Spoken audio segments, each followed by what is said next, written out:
안녕하십니까? 세상의 깊은 지혜와 역사를 탐구하는 시간입니다.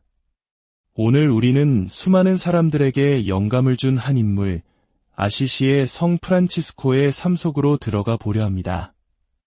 혹시 프란치스코라는 이름을 들으면 무엇이 떠오르시나요? 아마도 많은 분들이 동물들을 사랑하고 새들에게 설교했던 평화로운 성인의 모습을 떠올릴 것입니다. 정원에 놓인 작은 새 모이통, 그 위에 앉은 성인의 조각상처럼 말이죠. 네, 맞습니다. 그는 모든 생명을 사랑한 사람이었습니다. 하지만 그것이 그의 전부였을까요? 만약 우리가 아는 프란치스코가 단지 동물을 사랑하고 가난을 실천한 사람이 전부라면 우리는 그의 삶이 품고 있는 진정한 힘과 아름다움, 그리고 그 심오한 단순함을 놓치고 있는 것일지도 모릅니다. 오늘 우리는 조각상처럼 굳어진 이미지를 넘어 피와 살을 가진 한 인간, 우리와 같이 고뇌하고 흔들렸던 프란치스코를 만나보고자 합니다. 그의 진짜 이야기는 우리가 상상했던 것보다 훨씬 더 깊고 신비로우며 우리의 삶에 큰 울림을 줄 것입니다. 이 이야기가 여러분의 마음에 깊은 울림을 준다면 좋아요와 구독으로 저희의 여정에 동참해 주십시오. 여러분의 작은 손길은 더 많은 이들에게 하느님의 은총과 지혜를 전하는 빛이 됩니다. 이 이야기를 듣는 모든 분들께 주님의 평화가 함께하기를 진심으로 기도합니다.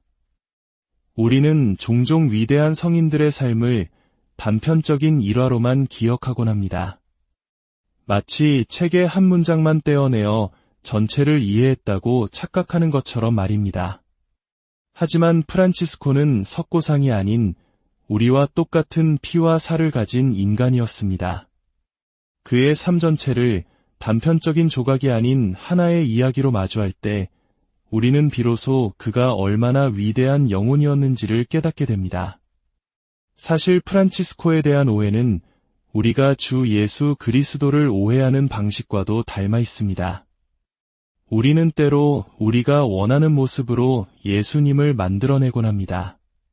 그러니 예수님을 온전히 따르고자 했던 한 성인을 우리가 원하는 틀에 가두려 하는 것은 어쩌면 당연한 일일지도 모릅니다. 세상은 프란치스코의 기쁨, 자유, 시적인 감성, 그리고 자연과의 교감에 매료됩니다. 하지만 이것은 그의 본질이 아닙니다. 프란치스코의 위대함은 그보다 훨씬 더 깊은 곳에 뿌리내리고 있습니다. 그의 진짜 모습은 너무나 신비롭고 초자연적이어서 그가 살았던 것과 같은 영적인 정신으로 들어가지 않는 한 결코 완전히 이해할 수 없습니다. 그는 진리를 찾아 헤매던 탐구자였습니다. 그의 내면은 복합적이었습니다. 주님과의 관계, 돈이라는 가치에 대한 태도, 세상에 대한 시선 등은 쉽게 정해 내릴 수 없는 복잡함을 지니고 있었습니다. 그의 삶을 알아가는 것은 마치 양파 껍질을 벗기듯 계속해서 새로운 진실을 발견하는 과정과 같습니다. 그리고 그를 더 깊이 발견할수록 우리는 우리 자신이 찾고 있던 진리에 더 가까이 다가가게 됩니다. 아시시의 프란치스코, 그는 시인이었고 몽상가였습니다. 그는 뜨거운 연인이었고 구도자였습니다. 그는 찾고 발견하고 또 잃어버리는 여정 위에 서 있었습니다. 그는 과거의 신화적인 인물이 아니라 당신과 저처럼 고뇌하는 진짜 인간이었습니다. 유혹과 의심, 두려움에 시달렸고 상처받았으며 또 치유받았습니다. 그는 가난했지만 영원히 풍요로웠습니다. 그는 세상의 권력 앞에 서서 이렇게 외쳤습니다. 작아지십시오. 보잘것없어지십시오. 조용하고 부서지십시오. 그렇게 할 수 있다면 당신은 예수님을 발견하게 될 것입니다. 청년 시절의 프란치스코는 모두에게 사랑받는 인물이었습니다. 그는 파티의 주인공이었고 사람들은 그와 함께 시간을 보내고 싶어 했습니다. 아버지의 돈을 아낌없이 쓰는 씀씀이 사교적이고 외향적인 성격, 그리고 넘치는 열정. 그의 마음속에는 위대함과 영광, 권력과 영향력에 대한 꿈이 가득했습니다. 모든 사람이 자신을 우러러보고 인정하고 명예를 안겨주기를 바랐습니다. 당시 그런 꿈을 이루는 길은 단 하나, 바로 기사가 되는 것이었습니다. 중세도시 아시시의 중앙광장을 상상해 보십시오. 활기 넘치는 시장과 수많은 사람들, 그 한가운데에 젊은 프란치스코가 서 있습니다. 그의 한쪽에는 높은 탑으로 둘러싸인 귀족들의 거주지가, 다른 한쪽에는 새롭게 부상하는 상인 계급의 집들이 있습니다. 부유한 옷감 상인의 아들로 태어난 그는 진정한 행복과 성공을 위해서는 귀족의 반열에 올라야 한다고 굳게 믿었습니다. 그것이 그 시대의 언어였고 젊은 프란치스코의 야망이었습니다. 그의 아버지 피에트로 베르나르도네는 프랑스에서 옷감을 수입해와 파는 성공한 상인이었습니다. 인구 3대 4,000명에 불과했던 아시시에서 그는 손꼽히는 부자였습니다. 프란치스코는 그 재산을 물려받을 맏아들이었습니다. 아버지는 그런 아들에게 모든 것을 걸었습니다. 아들이 훌륭한 기사가 되어 가문의 명예를 높여주기를 간절히 바랐습니다. 프란치스코는 타고난 카리스마가 있었습니다. 젊은 시절 그는 그 재능을 자신의 개인적인 이익과 피상적인 즐거움을 위해 사용했습니다. 훗날 그 자신도 젊은 시절을 죄 속에 살았던 때라고 회고할 정도였습니다. 하지만 그의 젊은 시절의 충동이 전적으로 이기적이기만 했던 것은 아닙니다. 젊은이가 더 높은 곳을 향해 나아가고 무언가를 위해 자신을 바치고 싶어하는 것은 그 자체로 아름다운 열망입니다. 다만 그 열망의 방향이 아직 하느님을 향하지 않았을 뿐입니다. 그의 질문은 늘 이것이었습니다. 누구를 섬겨야 하는가? 누가 나를 가장 높은 곳으로 이끌어 줄 것인가? 그의 야망은 그를 전쟁터로 이끌었습니다. 귀족 계급에 편입될 유일한 길은 전쟁에서 공을 세워 귀족의 눈에 띄는 것이었기 때문입니다. 프란치스코는 기사가 되었습니다. 그는 아마도 큰 전투에서 승리하고 개선장군처럼 아시시로 돌아와 모든 사람의 환호를 받는 자신의 모습을 꿈꿨을 것입니다. 그러나 현실은 냉혹했습니다. 이웃 도시 페루자와의 첫 전투에서 아시시는 참패했고 프란치스코는 포로로 잡혀 1년 동안 감옥에 갇히는 신세가 되었습니다. 아버지가 막대한 몸값을 지불하고 나서야 그는 겨우 집으로 돌아올 수 있었습니다. 이 경험은 프란치스코를 깊은 혼란에 빠뜨렸습니다. 영광으로 이어질 것이라 믿었던 길이 처참한 실패로 끝났기 때문입니다. 그가 꿈꾸고 희망했던 모든 것이 무너져 내렸습니다. 전쟁의 참혹함과 포로 생활, 그리고 패배자로서 겪는 깊은 상실감은 어쩌면 우리 역사 속에서 전쟁과 고난을 겪었던 많은 이들의 고통과도 맞닿아 있을지 모릅니다. 이러한 경험은 종종 한 인간으로 하여금 삶의 근본적인 질문을 다시 던지게 합니다. 프란치스코에게도 이 실패는 그의 인생을 송두리째 뒤흔드는 전환점이 되었습니다. 하지만 그는 기사의 꿈을 포기하지 않았습니다. 그것만이 여전히 명예와 영광으로 가는 길이라 믿었습니다. 다시 한번 전투에 나갈 기회가 왔을 때 아버지는 그에게 눈부시게 아름다운 갑옷을 사주었습니다. 모두가 갑옷을 입은 그의 모습을 칭송했습니다. 그는 겉보기에는 완벽한 기사였습니다. 하지만 그의 마음은 더 이상 기사의 심장을 가지고 있지 않았을지도 모릅니다. 영광을 향해 떠나던 어느 날 밤 하느님께서 그의 꿈에 찾아오셨습니다.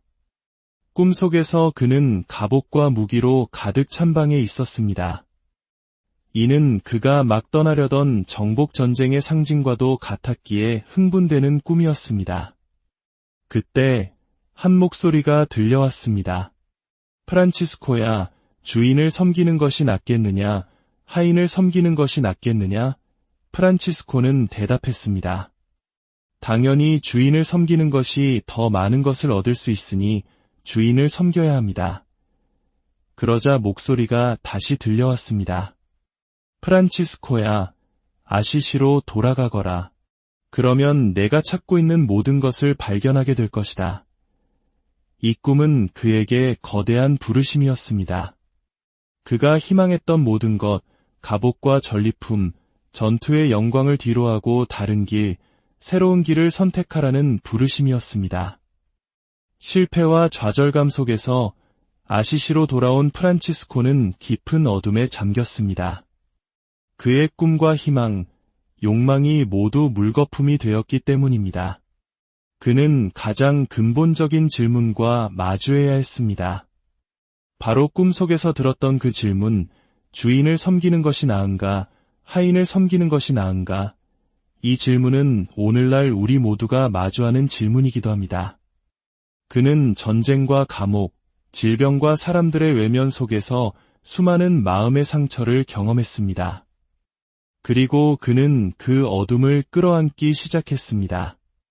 병적인 방식이 아니라 그 어둠 속에서 하느님의 현존을 인식하기 시작한 것입니다. 그는 자신을 편안하게 하고 강력하게 느끼게 해주는 것들에 집착하지 않고 사는 법을 배우기 시작했습니다. 하느님께서는 그에게 계속 질문하셨습니다. 내가 진정으로 행복해지는 길이 그것이 확실하냐? 내가 진정으로 원하는 것은 무엇이냐? 하느님은 프란치스코를 쫓고 계셨고 이로 인해 그는 더욱 혼란스러웠습니다. 그의 삶에 변화가 일어나고 있었습니다. 그는 자신의 의지와 하느님의 의지 사이에서 고뇌했습니다. 주님, 제가 무엇을 하기를 원하십니까? 이것이 당시 프란치스코의 간절한 기도였습니다. 그가 처음으로 마주한 것은 바로 자기 자신이었습니다. 그가 중요하다고 믿으며 자라온 모든 것들이 더 이상 그에게 아무런 기쁨도 주지 못했습니다. 그는 우울과 어둠의 시기를 지나며 나는 누구인가? 라는 질문과 씨름했습니다. 그리고 그가 마주한 자신의 모습은 그를 고통스럽게 했습니다. 그는 자신이 죄인이며 이기적이고 편견에 가득 차 있고 늘 관심의 중심에 서고 싶어하는 존재임을 깨달았습니다. 프란치스코는 훗날 자신을 가장 큰 죄인이라고 불렀습니다. 그에게 죄란 하느님을 무시하고 그분을 삶의 변두리로 밀어내는 것이었습니다. 하느님께서 자신을 삶의 중심으로 부르고 계심을 느꼈지만 그는 본질적으로 아니오라고 말하며 자신이 삶의 중심이 되기를 원했습니다. 성경에서 죄를 의미하는 그리스어 단어 하마르티아는 본래 관역을 빗나가다라는 뜻을 가집니다. 우리는 하느님께서 만드신 화살처럼 기쁨, 선, 사랑이라는 관역을 향해 날아가도록 창조되었습니다. 우리가 죄를 지을 때 우리는 그 관역을 빗나가는 것입니다. 따라서 회개란 우리의 방향을 다시 진짜 관역에 맞추는 과정입니다. 프란치스코는 그의 유언장에서 이렇게 썼습니다. 내가 죄 속에 있을 때에는 나병 환자들을 보는 것이 몹시 쓰게만 보였습니다. 그러나 주님께서 친히 나를 그들 가운데로 이끌어 주셨고 나는 그들에게 자비를 베풀었습니다. 이 고백 속에는 자기중심적인 삶에서 벗어나는 프란치스코의 움직임이 담겨 있습니다. 그는 자신의 좋고 싫음에 따라 모든 것을 판단하던 삶에서 하느님의 자비를 받아 자신에게서 벗어나 다른 이들, 바로 나병 환자들에게 주의를 기울이도록 도전을 받았습니다. 그 결과 그의 삶은 전환되기 시작했습니다.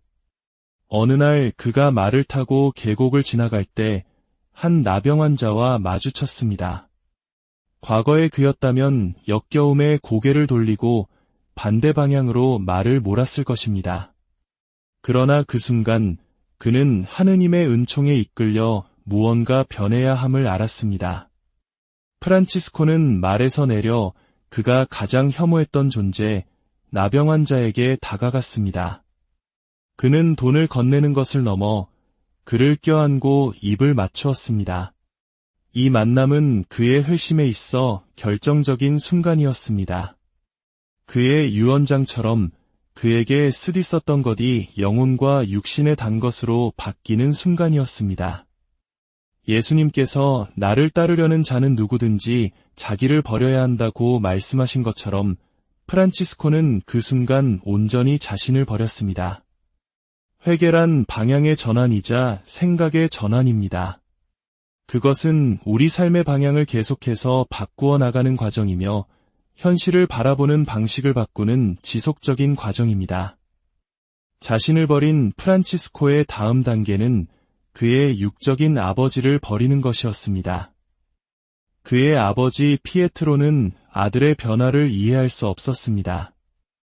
아들이 가문의 재산을 가난한 이들과 허물어져가는 성당을 위해 쓰는 것을 보고 경노했습니다. 결국 그는 프란치스코를 아시시의 주교 앞으로 끌고 가 재판을 받게 했습니다. 그곳에서 프란치스코는 모두가 보는 앞에서 입고 있던 옷을 모두 벗어 아버지에게 돌려주었습니다. 이것은 그의 내면에서 이미 일어난 일의 외적인 표현이었습니다. 그는 문자 그대로 벌거벗은 채 서서 이렇게 선언했습니다. 이제부터는 나의 아버지 피에트로 베르나르도네라고 부르지 않고 하늘에 계신 우리 아버지라고 부를 것입니다. 이것은 엄청난 단절이자 동시에 위대한 결합이었습니다. 그는 자신의 지상 상속권을 모두 포기하고 하느님을 자신의 유일한 아버지로 선택한 것입니다. 그가 벌거벗고 서 있을 때 주교는 자신의 망토로 그를 감싸 안았습니다. 이는 교회가 그를 받아들이고 보호한다는 아름다운 상징이었습니다. 그 순간 프란치스코는 외칠 수 있었습니다. 나의 하느님, 나의 모든 것. 그는 비로소 오, 하느님, 당신만으로 충분합니다. 라고 고백할 수 있게 된 것입니다. 이 이야기는 우리에게 깊은 질문을 던집니다. 우리는 자유의지를 두려워합니다. 우리 삶에 대한 궁극적인 책임을 져야 하기 때문입니다. 하지만 바로 그 자유가 우리를 인간답게 진실하게 만듭니다. 문제는 우리가 그 자유를 어떻게 사용하느냐입니다. 프란치스코처럼 우리의 모든 보물과 희망을 하늘에 계신 아버지께 둘 수 있을까요? 하느님은 우리를 강요하지 않으시고 언제나 우리를 환영하십니다. 우리가 잘못된 선택을 하더라도 그분은 언제나 우리가 돌아오기를 두 팔 벌려 기다리고 계십니다. 프란치스코의 삶의 모든 순간에는 성령께서 함께 하셨습니다. 성령은 우리가 그분을 받아들이기만 한다면 우리 안에서 우리를 변화시키는 강력한 힘입니다. 프란치스코가 자신의 삶을 살기 시작했을 때 성령은 그의 안에서 불타올랐습니다. 성령은 프란치스코의 삶 곳곳에 찍힌 책갈피와도 같았습니다. 그는 아시시 외곽의 작은 경당 포르치움쿨라를 재건했습니다. 그곳은 그의 마음의 특별한 장소였습니다.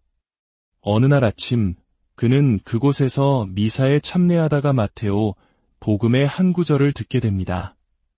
길을 떠날 때에 전대에 금이나 은이나 구리돈을 지니지 마라. 여행 보따리도 여벌옷도 신발도 지팡이도 지니지 마라. 어떤 고을이나 마을에 들어가거든 그곳에서 합당한 사람을 찾아내어 떠날 때까지 거기에 머물러라.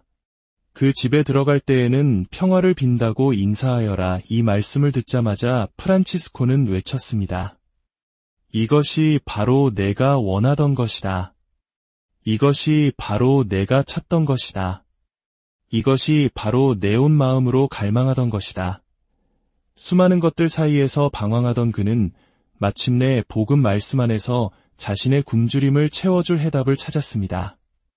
그는 세상에 이렇게 선포하고 보여줄 것입니다. 줌으로써 우리는 받고 죽음으로써 영원한 생명으로 태어난다.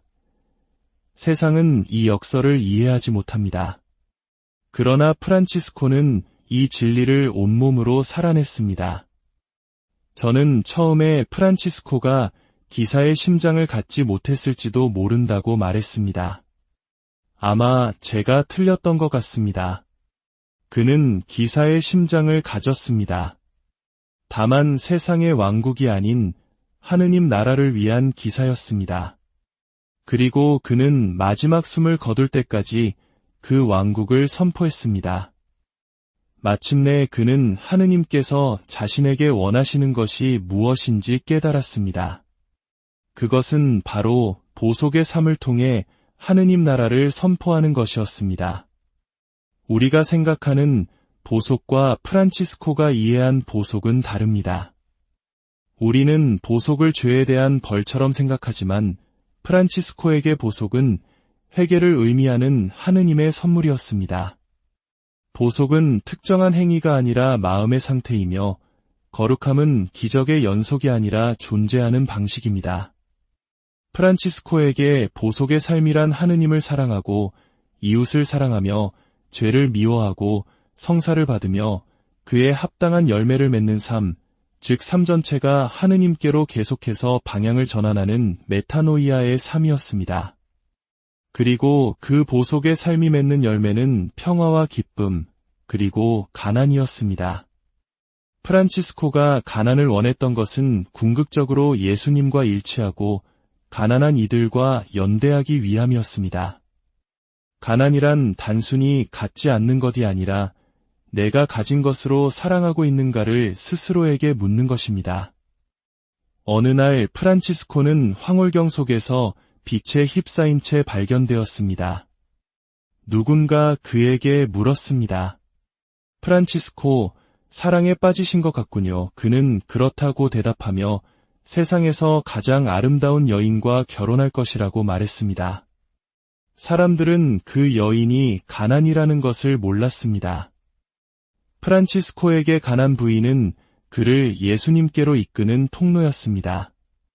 모든 것을 버리는 것은 복음을 교회의 중심에 다시 세우는 방식이었습니다. 사람들은 프란치스코를 지켜보고 그의 말을 들으며 그와 함께하고 싶어 했습니다. 프란치스코는 주님께서 자신에게 형제들을 보내주셨다고 말했습니다. 그에게 신앙생활, 보속의 삶은 공동체적인 경험이었습니다. 그는 형제들을 지지하고 격려하며 또한 그들의 지지와 격려를 받았습니다. 프란치스코는 수도 생활의 새로운 형태를 창조했습니다. 기존의 수도자들이 세상과 분리된 수도원 담장 안에서 생활했던 것과 달리 그는 움브리아 계곡을 내려다보며 이렇게 선언했습니다. 세상이 나의 수도원이 될 것이다. 그의 삶이 정점에 이르렀을 때 그는 라베르나 산에서 기도하고 있었습니다.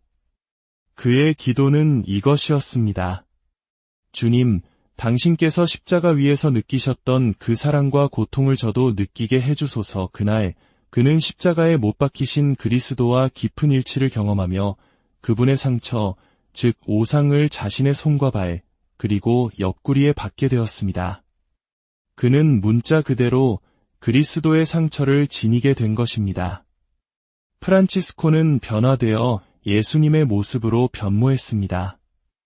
이제 그는 성바오로 사도처럼 이렇게 말할 수 있게 되었습니다.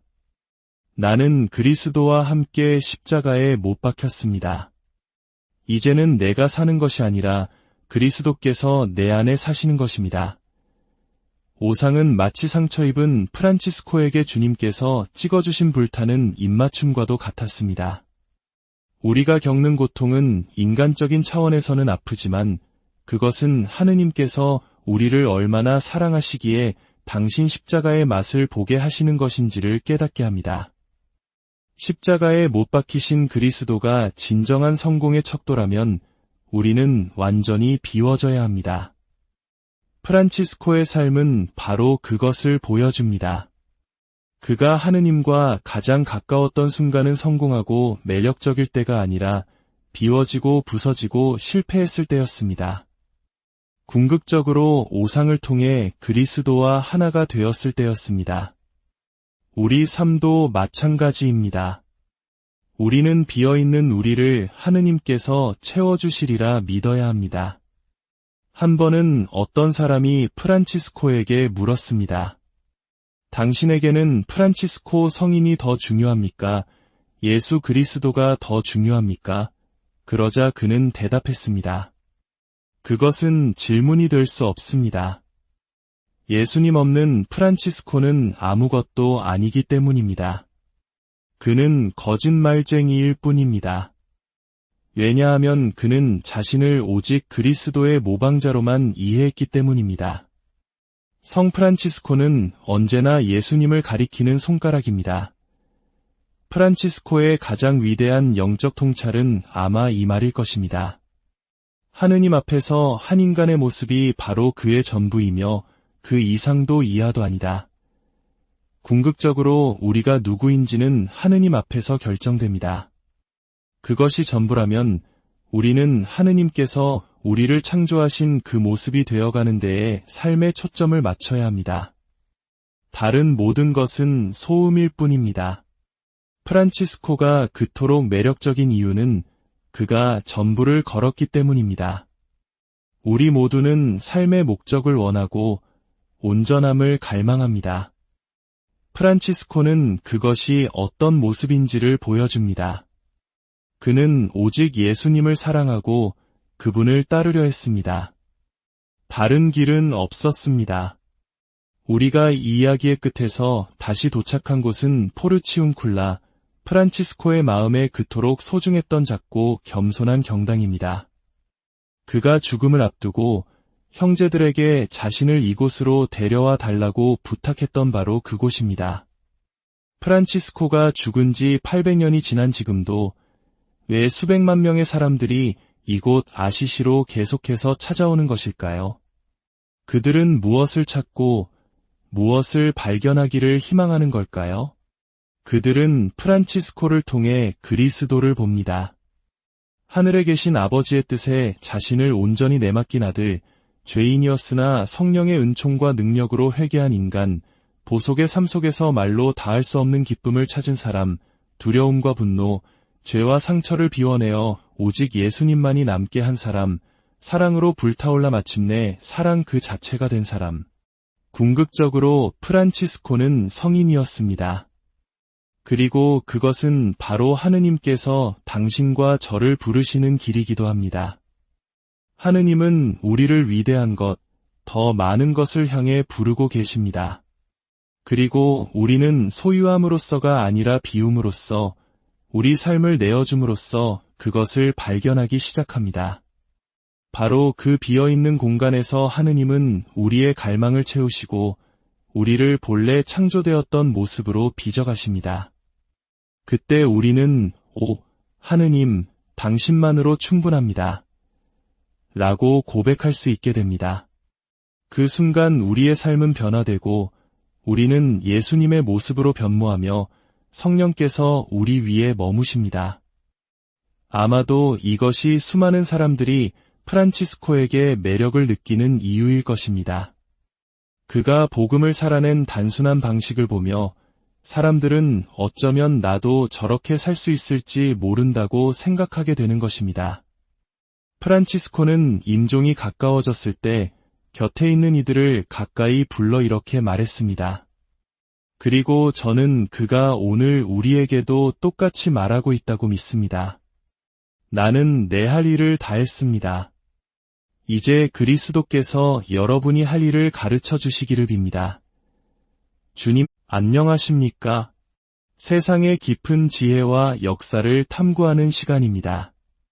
오늘 우리는 수많은 사람들에게 영감을 준 한 인물, 아시시의 성 프란치스코의 삶 속으로 들어가 보려 합니다. 혹시 프란치스코라는 이름을 들으면 무엇이 떠오르시나요? 아마도 많은 분들이 동물들을 사랑하고 새들에게 설교했던 평화로운 성인의 모습을 떠올릴 것입니다. 정원에 놓인 작은 새 모이통, 그 위에 앉은 성인의 조각상처럼 말이죠. 네, 맞습니다. 그는 모든 생명을 사랑한 사람이었습니다. 하지만 그것이 그의 전부였을까요? 만약 우리가 아는 프란치스코가 단지 동물을 사랑하고 가난을 실천한 사람이 전부라면 우리는 그의 삶이 품고 있는 진정한 힘과 아름다움, 그리고 그 심오한 단순함을 놓치고 있는 것일지도 모릅니다. 오늘 우리는 조각상처럼 굳어진 이미지를 넘어 피와 살을 가진 한 인간, 우리와 같이 고뇌하고 흔들렸던 프란치스코를 만나보고자 합니다. 그의 진짜 이야기는 우리가 상상했던 것보다 훨씬 더 깊고 신비로우며 우리의 삶에 큰 울림을 줄 것입니다. 이 이야기가 여러분의 마음에 깊은 울림을 준다면 좋아요와 구독으로 저희의 여정에 동참해 주십시오. 여러분의 작은 손길은 더 많은 이들에게 하느님의 은총과 지혜를 전하는 빛이 됩니다. 이 이야기를 듣는 모든 분들께 주님의 평화가 함께하기를 진심으로 기도합니다. 우리는 종종 위대한 성인들의 삶을 단편적인 일화로만 기억하곤 합니다. 마치 책의 한 문장만 떼어내어 전체를 이해했다고 착각하는 것처럼 말입니다. 하지만 프란치스코는 석고상이 아닌 우리와 똑같은 피와 살을 가진 인간이었습니다. 그의 삶 전체를 단편적인 조각이 아닌 하나의 이야기로 마주할 때 우리는 비로소 그가 얼마나 위대한 영혼이었는지를 깨닫게 됩니다. 사실 프란치스코에 대한 오해는 우리가 주 예수 그리스도를 오해하는 방식과도 닮아 있습니다. 우리는 때로 우리가 원하는 모습으로 예수님을 만들어내곤 합니다. 그러니 예수님을 온전히 따르고자 했던 한 성인을 우리가 원하는 틀에 가두려 하는 것은 어쩌면 당연한 일일지도 모릅니다. 세상은 프란치스코의 기쁨, 자유, 시적인 감성, 그리고 자연과의 교감에 매료됩니다. 하지만 이것은 그의 본질이 아닙니다. 프란치스코의 위대함은 그보다 훨씬 더 깊은 곳에 뿌리내리고 있습니다.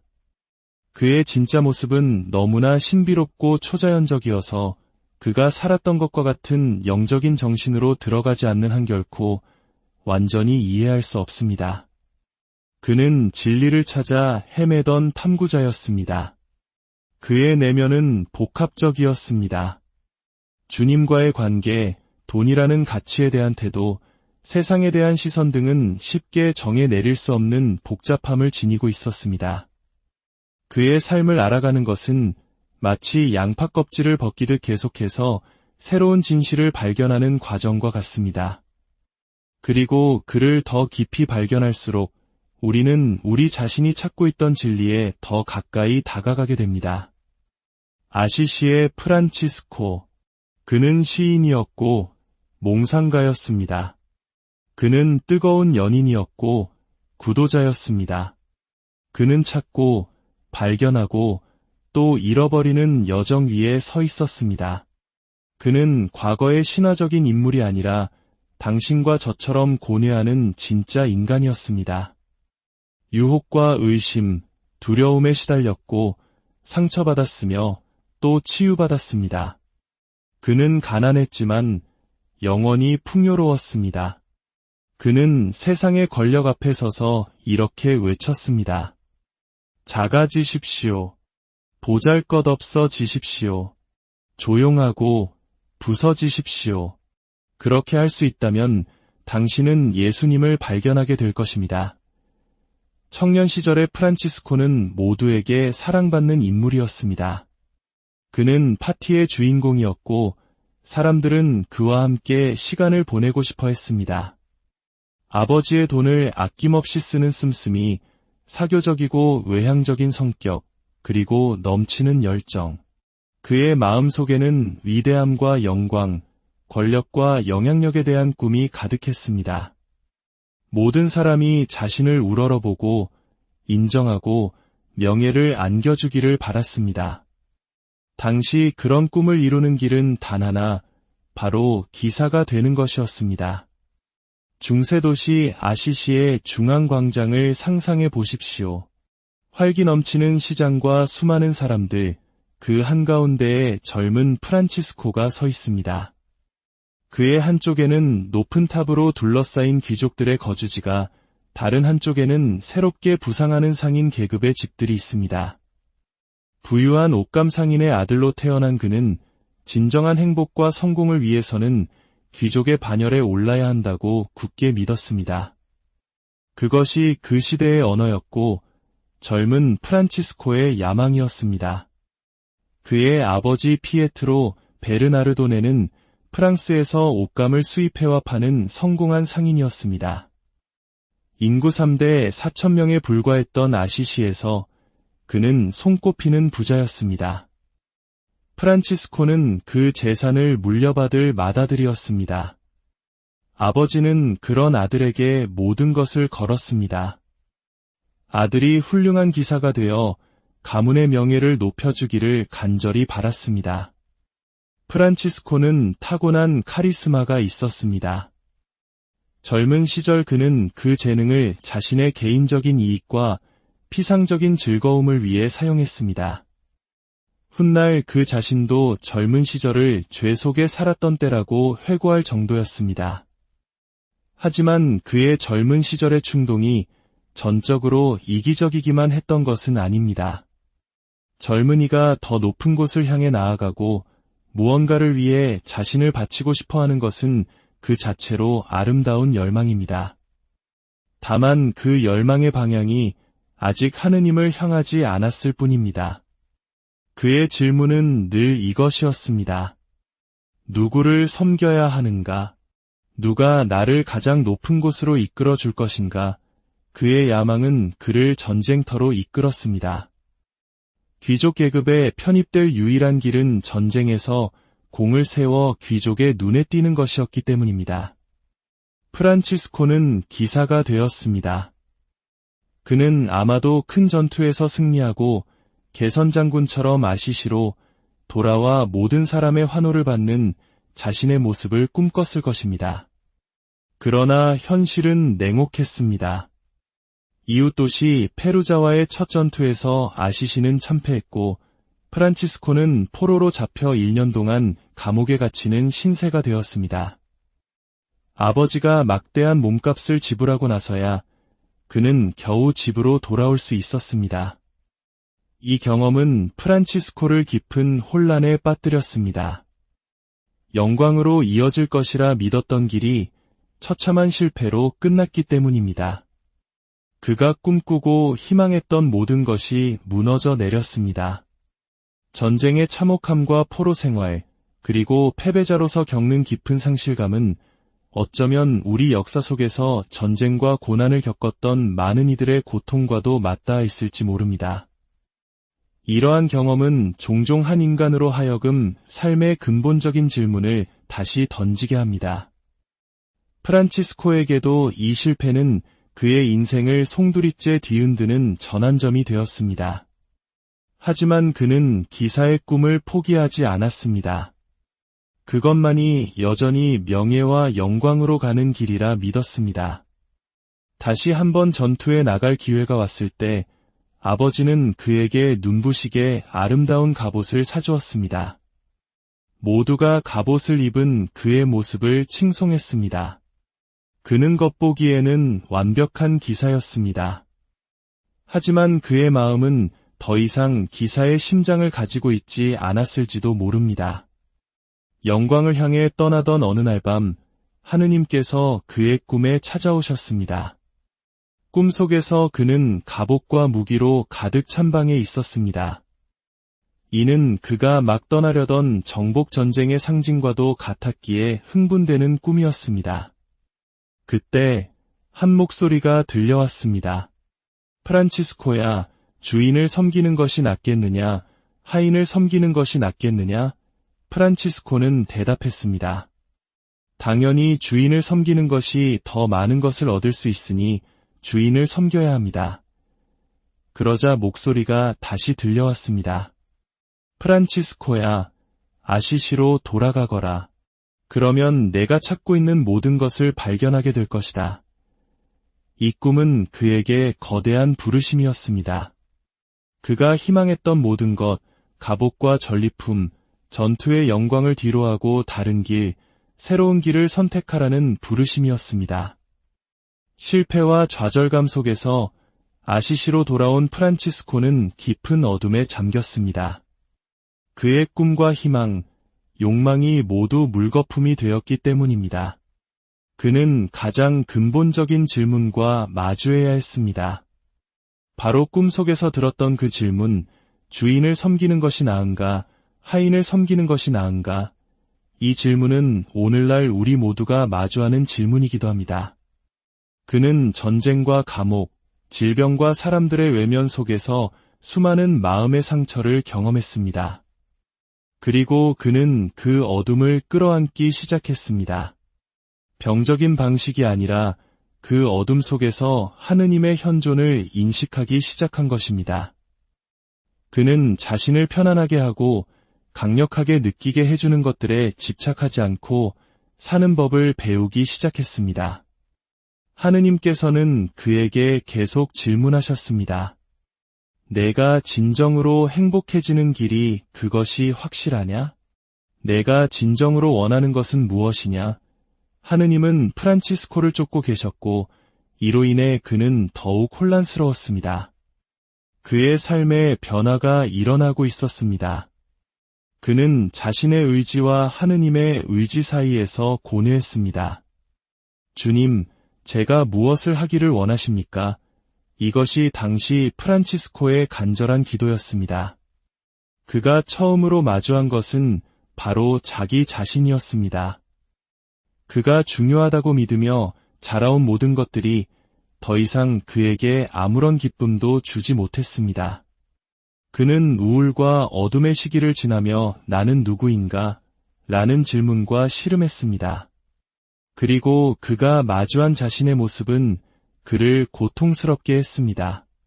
그는 자신이 죄인이며 이기적이고 편견에 가득 차 있고 늘 관심의 중심에 서고 싶어하는 존재임을 깨달았습니다.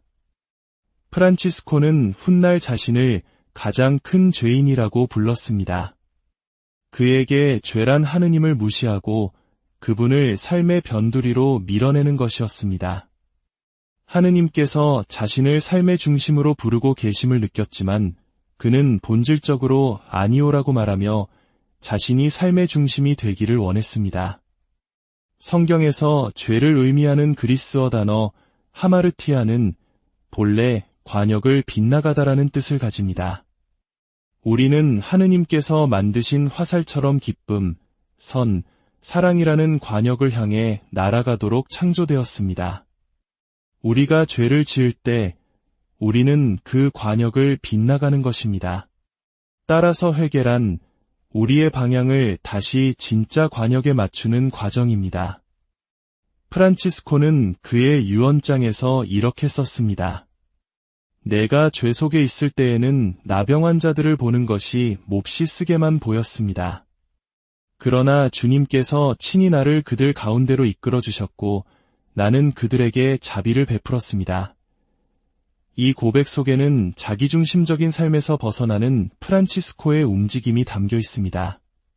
그는 자신의 좋고 싫음에 따라 모든 것을 판단하던 삶에서 하느님의 자비를 받아 자신에게서 벗어나 다른 이들, 바로 나병 환자들에게 주의를 기울이도록 도전을 받았습니다.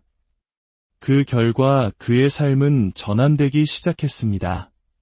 어느 날 그가 말을 타고 계곡을 지나갈 때 한 나병 환자와 마주쳤습니다. 과거의 그였다면 역겨움에 고개를 돌리고 반대 방향으로 말을 몰았을 것입니다. 그러나 그 순간 그는 하느님의 은총에 이끌려 무언가 변해야 함을 알았습니다.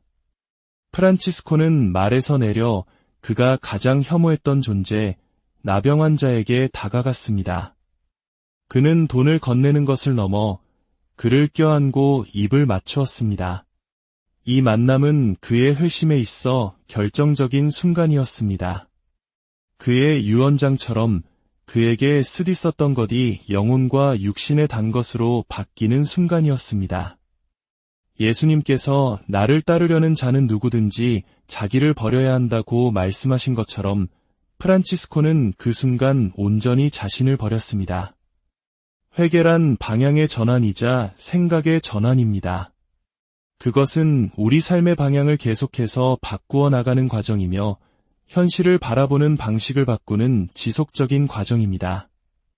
자신을 버린 프란치스코의 다음 단계는 그의 육적인 아버지를 버리는 것이었습니다. 그의 아버지 피에트로는 아들의 변화를 이해할 수 없었습니다. 아들이 가문의 재산을 가난한 이들과 허물어져가는 성당을 위해 쓰는 것을 보고 경노했습니다. 결국 그는 프란치스코를 아시시의 주교 앞으로 끌고 가 재판을 받게 했습니다. 그곳에서 프란치스코는 모두가 보는 앞에서 입고 있던 옷을 모두 벗어 아버지에게 돌려주었습니다. 이것은 그의 내면에서 이미 일어난 일의 외적인 표현이었습니다. 그는 문자 그대로 벌거벗은 채 서서 이렇게 선언했습니다. 이제부터는 나의 아버지 피에트로 베르나르도네라고 부르지 않고 하늘에 계신 우리 아버지라고 부를 것입니다. 이것은 엄청난 단절이자 동시에 위대한 결합이었습니다. 그는 자신의 지상 상속권을 모두 포기하고 하느님을 자신의 유일한 아버지로 선택한 것입니다. 그가 벌거벗고 서 있을 때 주교는 자신의 망토로 그를 감싸 안았습니다. 이는 교회가 그를 받아들이고 보호한다는 아름다운 상징이었습니다. 그 순간 프란치스코는 외칠 수 있었습니다. 나의 하느님, 나의 모든 것. 그는 비로소 오, 하느님, 당신만으로 충분합니다. 라고 고백할 수 있게 된 것입니다. 이 이야기는 우리에게 깊은 질문을 던집니다. 우리는 자유의지를 두려워합니다. 우리 삶에 대한 궁극적인 책임을 져야 하기 때문입니다. 하지만 바로 그 자유가 우리를 인간답게 진실하게 만듭니다. 문제는 우리가 그 자유를 어떻게 사용하느냐입니다. 프란치스코처럼 우리의 모든 보물과 희망을 하늘에 계신 아버지께 둘 수 있을까요? 하느님은 우리를 강요하지 않으시고 언제나 우리를 환영하십니다. 우리가 잘못된 선택을 하더라도 그분은 언제나 우리가 돌아오기를 두 팔 벌려 기다리고 계십니다. 프란치스코의 삶의 모든 순간에는 성령께서 함께 하셨습니다. 성령은 우리가 그분을 받아들이기만 한다면 우리 안에서 우리를 변화시키는 강력한 힘입니다. 프란치스코가 자신의 삶을 살기 시작했을 때 성령은 그의 안에서 불타올랐습니다. 성령은 프란치스코의 삶 곳곳에 찍힌 책갈피와도 같았습니다. 그는 아시시 외곽의 작은 경당 포르치움쿨라를 재건했습니다. 그곳은 그의 마음의 특별한 장소였습니다. 어느 날 아침 그는 그곳에서 미사에 참례하다가 마테오 복음의 한 구절을 듣게 됩니다. 길을 떠날 때에 전대에 금이나 은이나 구리돈을 지니지 마라. 여행 보따리도, 여벌옷도, 신발도, 지팡이도 지니지 마라. 어떤 고을이나 마을에 들어가거든 그곳에서 합당한 사람을 찾아내어 떠날 때까지 거기에 머물러라. 그 집에 들어갈 때에는 평화를 빈다고 인사하여라. 이 말씀을 듣자마자 프란치스코는 외쳤습니다. 이것이 바로 내가 원하던 것이다. 이것이 바로 내가 찾던 것이다. 이것이 바로 내 온 마음으로 갈망하던 것이다. 수많은 것들 사이에서 방황하던 그는 마침내 복음 말씀 안에서 자신의 굶주림을 채워줄 해답을 찾았습니다. 그는 세상에 이렇게 선포하고 보여줄 것입니다. 줌으로써 우리는 받고 죽음으로써 영원한 생명으로 태어난다. 세상은 이 역설을 이해하지 못합니다. 그러나 프란치스코는 이 진리를 온몸으로 살아냈습니다. 저는 처음에 프란치스코가 기사의 심장을 갖지 못했을지도 모른다고 말했습니다. 아마 제가 틀렸던 것 같습니다. 그는 기사의 심장을 가졌습니다. 다만 세상의 왕국이 아닌 하느님 나라를 위한 기사였습니다. 그리고 그는 마지막 숨을 거둘 때까지 그 왕국을 선포했습니다. 마침내 그는 하느님께서 자신에게 원하시는 것이 무엇인지 깨달았습니다. 그것은 바로 보속의 삶을 통해 하느님 나라를 선포하는 것이었습니다. 우리가 생각하는 보속과 프란치스코가 이해한 보속은 다릅니다. 우리는 보속을 죄에 대한 벌처럼 생각하지만 프란치스코에게 보속은 회개를 의미하는 하느님의 선물이었습니다. 보속은 특정한 행위가 아니라 마음의 상태이며 거룩함은 기적의 연속이 아니라 존재하는 방식입니다. 프란치스코에게 보속의 삶이란 하느님을 사랑하고 이웃을 사랑하며 죄를 미워하고 성사를 받으며 그에 합당한 열매를 맺는 삶, 즉 삶 전체가 하느님께로 계속해서 방향을 전환하는 메타노이아의 삶이었습니다. 그리고 그 보속의 삶이 맺는 열매는 평화와 기쁨, 그리고 가난이었습니다. 프란치스코가 가난을 원했던 것은 궁극적으로 예수님과 일치하고 가난한 이들과 연대하기 위함이었습니다. 가난이란 단순히 갖지 않는 것이 아니라 내가 가진 것으로 사랑하고 있는가를 스스로에게 묻는 것입니다. 어느 날 프란치스코는 황홀경 속에서 빛에 휩싸인 채 발견되었습니다. 누군가 그에게 물었습니다. 프란치스코, 사랑에 빠지신 것 같군요. 그는 그렇다고 대답하며 세상에서 가장 아름다운 여인과 결혼할 것이라고 말했습니다. 사람들은 그 여인이 가난이라는 것을 몰랐습니다. 프란치스코에게 가난 부인은 그를 예수님께로 이끄는 통로였습니다. 모든 것을 버리는 것은 복음을 교회의 중심에 다시 세우는 방식이었습니다. 사람들은 프란치스코를 지켜보고 그의 말을 들으며 그와 함께하고 싶어 했습니다. 프란치스코는 주님께서 자신에게 형제들을 보내주셨다고 말했습니다. 그에게 신앙생활, 보속의 삶은 공동체적인 경험이었습니다. 그는 형제들을 지지하고 격려하며 또한 그들의 지지와 격려를 받았습니다. 프란치스코는 수도 생활의 새로운 형태를 창조했습니다. 기존의 수도자들이 세상과 분리된 수도원 담장 안에서 생활했던 것과 달리 그는 움브리아 계곡을 내려다보며 이렇게 선언했습니다. 세상이 나의 수도원이 될 것이다. 그의 삶이 정점에 이르렀을 때 그는 라베르나 산에서 기도하고 있었습니다. 그의 기도는 이것이었습니다. 주님, 당신께서 십자가 위에서 느끼셨던 그 사랑과 고통을 저도 느끼게 해주소서. 그날 그는 십자가에 못 박히신 그리스도와 깊은 일치를 경험하며 그분의 상처, 즉 오상을 자신의 손과 발, 그리고 옆구리에 받게 되었습니다. 그는 문자 그대로 그리스도의 상처를 지니게 된 것입니다. 프란치스코는 변화되어 예수님의 모습으로 변모했습니다. 이제 그는 성바오로 사도처럼 이렇게 말할 수 있게 되었습니다. 나는 그리스도와 함께 십자가에 못 박혔습니다. 이제는 내가 사는 것이 아니라 그리스도께서 내 안에 사시는 것입니다. 오상은 마치 상처 입은 프란치스코에게 주님께서 찍어주신 불타는 입맞춤과도 같았습니다. 우리가 겪는 고통은 인간적인 차원에서는 아프지만 그것은 하느님께서 우리를 얼마나 사랑하시기에 당신 십자가의 맛을 보게 하시는 것인지를 깨닫게 합니다. 십자가에 못 박히신 그리스도가 진정한 성공의 척도라면 우리는 완전히 비워져야 합니다. 프란치스코의 삶은 바로 그것을 보여줍니다. 그가 하느님과 가장 가까웠던 순간은 성공하고 매력적일 때가 아니라 비워지고 부서지고 실패했을 때였습니다. 궁극적으로 오상을 통해 그리스도와 하나가 되었을 때였습니다. 우리 삶도 마찬가지입니다. 우리는 비어있는 우리를 하느님께서 채워주시리라 믿어야 합니다. 한 번은 어떤 사람이 프란치스코에게 물었습니다. 당신에게는 프란치스코 성인이 더 중요합니까? 예수 그리스도가 더 중요합니까?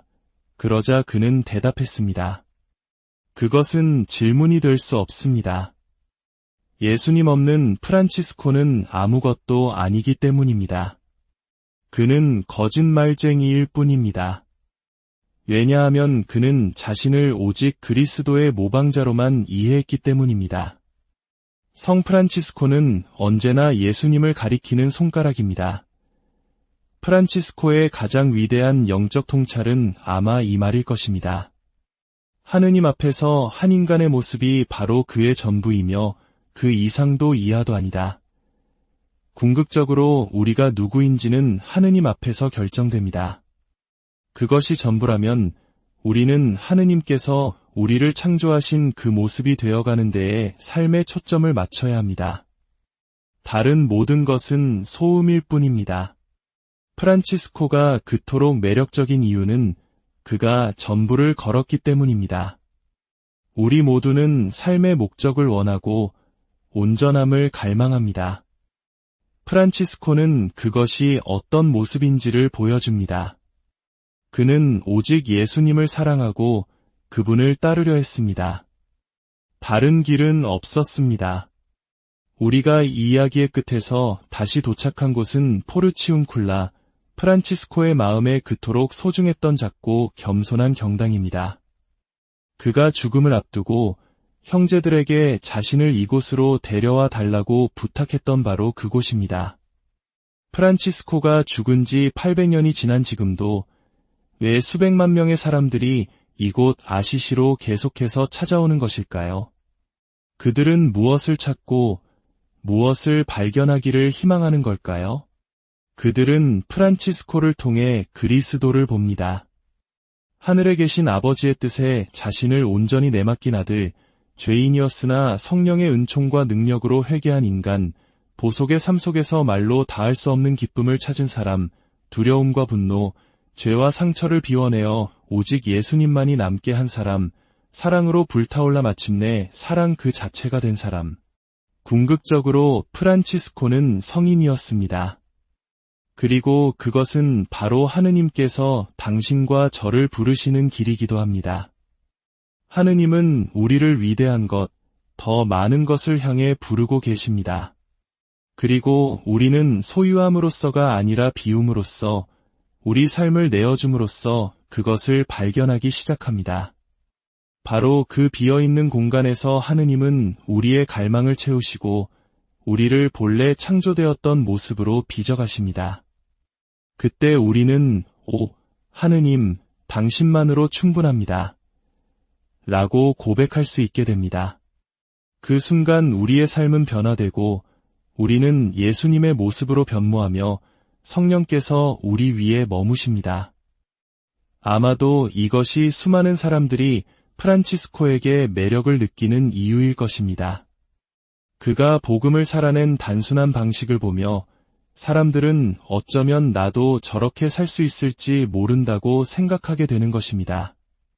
프란치스코는 임종이 가까워졌을 때 곁에 있는 이들을 가까이 불러 이렇게 말했습니다.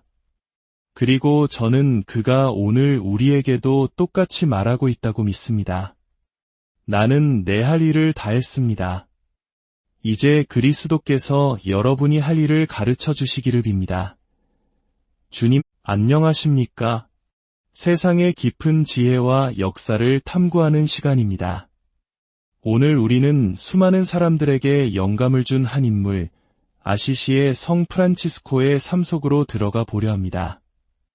혹시 프란치스코라는 이름을 들으면 무엇이 떠오르시나요? 아마도 많은 분들이 동물들을 사랑하고 새들에게 설교했던 평화로운 성인의 모습을 떠올릴 것입니다. 정원에 놓인 작은 새 모이통, 그 위에 앉은 성인의 조각상처럼 말이죠. 네, 맞습니다. 그는 모든 생명을 사랑한 사람이었습니다. 하지만 그것이 그의 전부였을까요? 만약 우리가 아는 프란치스코가 단지 동물을 사랑하고 가난을 실천한 사람이 전부라면 우리는 그의 삶이 품고 있는 진정한 힘과 아름다움, 그리고 그 심오한 단순함을 놓치고 있는 것일지도 모릅니다. 오늘 우리는 조각상처럼 굳어진 이미지를 넘어 피와 살을 가진 한 인간, 우리와 같이 고뇌하고 흔들렸던 프란치스코를 만나보고자 합니다. 그의 진짜 이야기는 우리가 상상했던 것보다 훨씬 더 깊고 신비로우며 우리의 삶에 큰 울림을 줄 것입니다. 이야기가 여러분의 마음에 깊은 울림을 준다면 좋아요와 구독으로